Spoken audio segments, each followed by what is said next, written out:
Je vous souhaite la bienvenue à cette chronique immobilière parce que vous savez qu'on apprend beaucoup de choses et vendre ou acheter une maison, c'est quand même important.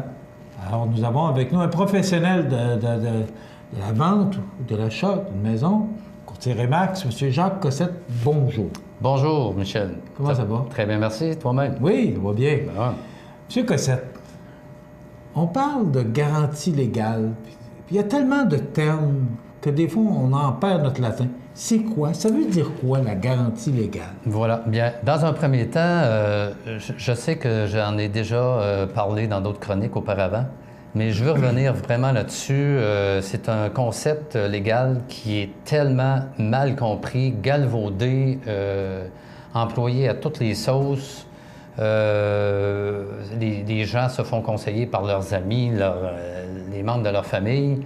Et tout ça est fait de façon, en général, de façon tellement inappropriée que la personne qui vend sa propriété va être pénalisée par, justement, une mauvaise application de ce principe légal. Donc, c'est quoi la garantie légale? Je reviens et Parce que légal, tellement... ça fait toujours peur. Bien, évidemment, à partir du moment où on emploie le mot légal, on pense à tribunaux, cours, puis là, bien, les gens se mettent à avoir peur. Puis la peur est très mauvaise conseillère, évidemment. Donc, pourquoi ne pas faire appel au service d'un spécialiste qui va vraiment vous expliquer le concept de la garantie légale? Je commence en disant que, évidemment, la définition que moi je vais en donner, c'est une définition de courtier. C'est-à-dire que je vais apporter un éclairage sur le concept en tant que courtier. Parce qu'un avocat, un notaire va vous donner sa perception selon sa profession. Évidemment, l'avocat, le notaire, lui, va viser votre protection totale quant à l'application de cette règle-là de la garantie légale de qualité. Moi, mon propos est un peu différent parce que j'ai à protéger aussi mon client par rapport à la valeur marchande de sa maison. Si cette garantie-là est appliquée de façon inappropriée justement sur une propriété, le vendeur peut perdre une somme assez importante qui va être tranchée sur sa valeur marchande, évidemment. Donc, moi, en tant que courtier, je dirais que certaines propriétés, on peut l'appliquer, cette garantie légale de qualité, puis d'autres, non.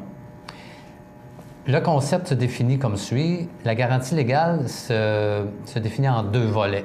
Il y a la garantie légale de titre, c'est-à-dire que tout acheteur sera garanti d'acheter une maison dont les titres seront clairs. Ça ne change pas, puis ça, c'est vraiment... Ça, c'est béton, là.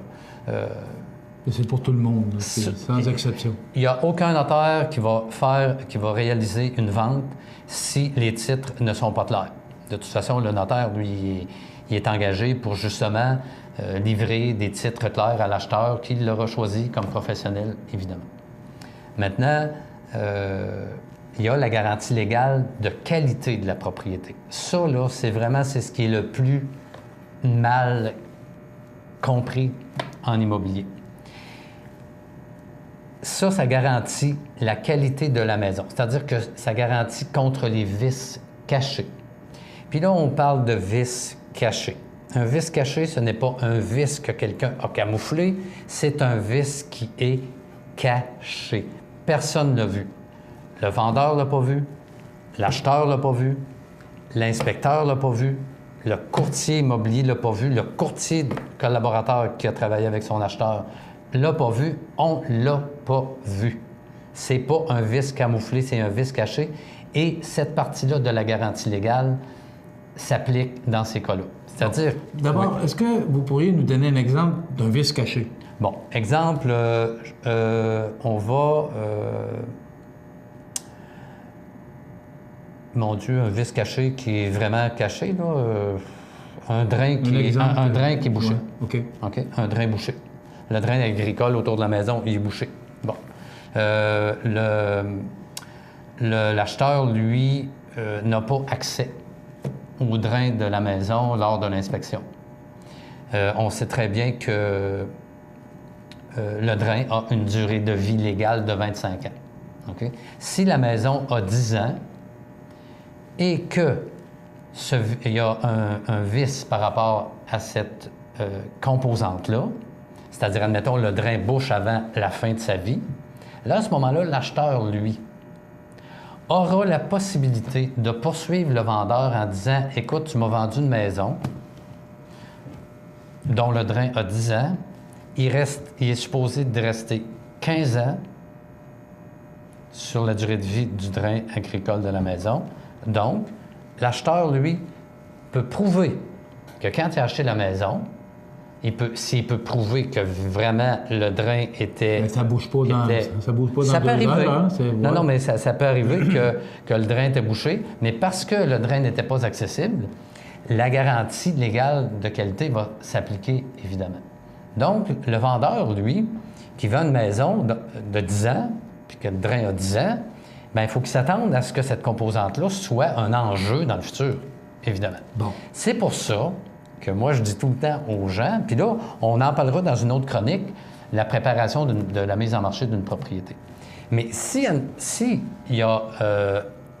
puis ce vice caché-là, qui va se manifester après la vente, l'acheteur se doit, évidemment, de prouver que ce vice-là existait quand il a acheté. Ça, c'est une autre paire de manches, là. L'acheteur, lui, là, il a le fardeau de la preuve. Il faut nécessairement qu'il prouve que le drain était bouché avant qu'il achète. Donc, ça prend une expertise grosse de même pour être capable de reconnaître, de faire reconnaître son droit à la garantie légale de qualité. Bien entendu, même si le drain est bouché et qu'il n'a pas causé de dommages, il faut un vice caché, là, tu peux retourner poursuivre en vice caché, il faut que ça cause un dommage. Okay. Si tu creuses après avoir acheté puis que tu réalises que ton drain est bouché, mais qu'il n'a fait aucun dommage à ta maison, just too bad de ne pas faire de dommage. Écoutez, ça reste ma vision de courtier, je l'assume. Bien, il est caché, sauf que pour poursuivre, il faut que ce vice ait causé aussi des dommages à la propriété. Et là, dans ce cas-là, dans le cas où il n'y a pas eu de dommages, bien, aujourd'hui, les tribunaux reconnaissent puis obligent l'acheteur à faire ces vérifications. Si moi, je suis courtier d'un acheteur qui achète une propriété qui a 10 ans puis qu'on n'a pas accès au drain de la maison, je vais lui dire, écoute, tu risques, là. On risque ici, là. Parce que si le drain est bouché, toi, tu as l'obligation de faire une vérification. Puis ça m'est déjà arrivé de dire à un de mes acheteurs, on fait creuser une cheminée d'accès, on va faire vérifier le drain. Puis s'il y a quelque chose qui est défectueux, bien là, à ce moment-là, on peut réagir. Mais on réagit avant la vente, avant la réalisation de la vente. Donc, la garantie légale de qualité, s'il y a eu un vice caché, il se passe quoi? C'est quoi son rôle exact? Bon, bien, c'est ça. Si vraiment on découvre un vice caché après la vente, après l'achat de la propriété, et que ce vice-là a causé des dommages, là, à ce moment-là, on peut poursuivre le vendeur en disant, écoute, tu m'as vendu ta maison avec la garantie légale de qualité, honore ton obligation de la qualité de la maison. Maintenant, comme je vous dis, les tribunaux, de plus en plus, exigent que l'acheteur fasse ses vérifications d'inspection, puis ça fait partie d'une inspection, le drain, parce que c'est une composante majeure. Fait que si l'acheteur n'a pas été diligent, qu'il n'a pas choisi un bon inspecteur pour faire l'inspection de sa propriété, bien, il se retrouve un peu dans la colle. On est rendu à faire le tour du drain pour... Bien, je sais que je tape ses nerfs au monde là, en disant ça, puis que... c'est comme ça. Ouais. Moi, j'aime ça aller au fond des choses. Puis... C'est ça, là, c'est une composante majeure. Pourquoi on fait inspecter l'entretoit, puis on ne ferait pas inspecter le drain, qui peut causer de plus grands dommages qu'une toiture? Pourquoi on ne s'en occupe pas? Parce qu'elle est enterrée. Parce que cette composante-là est enterrée. Bien, voyons donc. À plus forte raison, il faut faire vérifier. Mais encore là, le vendeur, lui, s'il veut faire une belle vente puis qu'il veut vraiment rassurer son acheteur, bien, il doit livrer une maison qui est quand même claire. Maintenant, je reviens à je dirais, le point sur lequel je voulais vraiment discuter, c'est que on applique la garantie légale de qualité dans quel cas? j'ai vu, puis j'ai repris un contrat qui avait été pris par un autre courtier, puis le courtier avait dit « Ah, il faut que tu vendes ta maison sans garantie légale de qualité. » Ça ne s'appliquait pas, mais pas du tout, parce que toutes les composantes de cette maison-là étaient légalement finies. Aucun acheteur pouvait revenir contre ce vendeur-là parce que les composantes sont légalement finies. C'est pour ça qu'un bon courtier va dire aux parties, soit vendeur ou acheteur, écoutez, si vous vous engagez dans l'achat d'une propriété de cet âge-là, avec des composantes qui nous sont présentées, vous ne pourrez pas poursuivre. Fait que qui vende avec garantie légale de qualité ou pas, il ne sera jamais poursuivi ou ne gagnera jamais.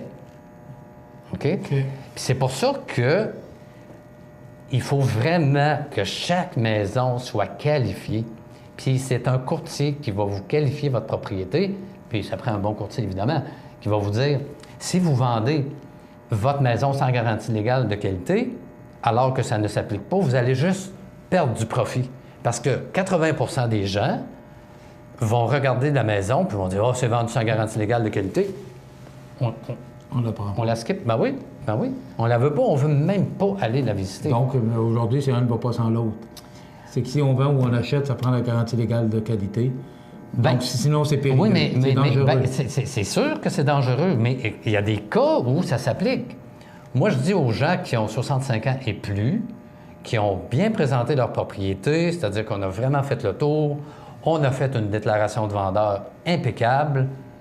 À ce moment-là, on va dire, ben moi, je vends sans garantie légale de qualité parce que j'ai pas l'énergie rendue à l'âge que j'ai là pour supporter des poursuites futures.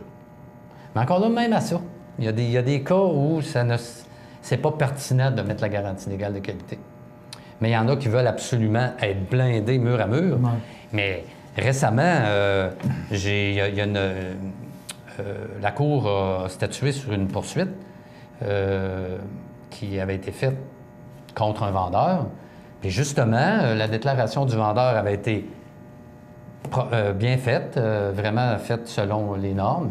Et puis, le vendeur a été blanchi parce que justement, tout le travail de préparation avait été fait. Et puis, l'acheteur, lui, n'a pas été diligent au niveau de ses vérifications. Bien, la Cour a dit « Votre requête est rejetée, madame. » Donc, c'est ça. Il faut juste bien faire les choses. Ce que ça veut dire, 418-931-9309, un professionnel, un spécialiste qui va bien vous conseiller. Ça résume bien? Oui. J. Cossette, à commercial, remax-québec.com. Vous le voyez à l'écran. 418-931-9309. Puis vous allez bien renseigner et surtout, vous allez être en sécurité. Voilà. Merci, M. Cossette. Merci, Michel. Ça complète notre chronique immobilière pour aujourd'hui. On se retrouve dans 2 semaines. Merci, M. Cossette. À bientôt.